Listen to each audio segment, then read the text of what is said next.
আমি একটা জিনিস দেখাই, আমার অদ্রিজা দেখো কি সুন্দর করে পুজো দিচ্ছে। দেখো অদ্রিজা একা একা এই যে স্নান করানো ঠাকুরকে, গোপালকে, গপুকে স্নান করানো, গপুকে খাওয়ানো, গপুকে সুন্দর করে সাজানো, সব কিছু আমার সোনামা করে, অদ্রিজা করে, তাই তো বাবা? এই যে অদ্রিজা একা একা সব একা একা করবে, তাই তো বাবা? সব একা একা করে। দেখো আমি কিন্তু কিচ্ছু করে দিইনি, সব কিছু ও নিজে একা, থালা বাসন ধোয়া থেকে সব কিছু। শুধুমাত্র প্রদীপটা ধরাতে পারে না, এর জন্য আমি প্রদীপটা ধরিয়ে দিই ওকে, কারণ আমি চাইও না যে প্রদীপটা ও ধরাক। হ্যাঁ দেখো কি সুন্দর করে সাজিয়েছে, দেখো একা একা ফুল কিনেছে।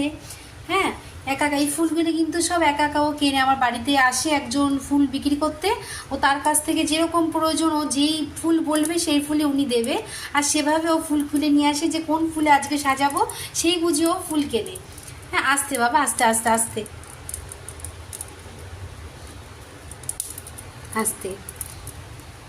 দেখো কি সুন্দর করে দেখো পুজো দিচ্ছে আমার সোনামা। পাগলি।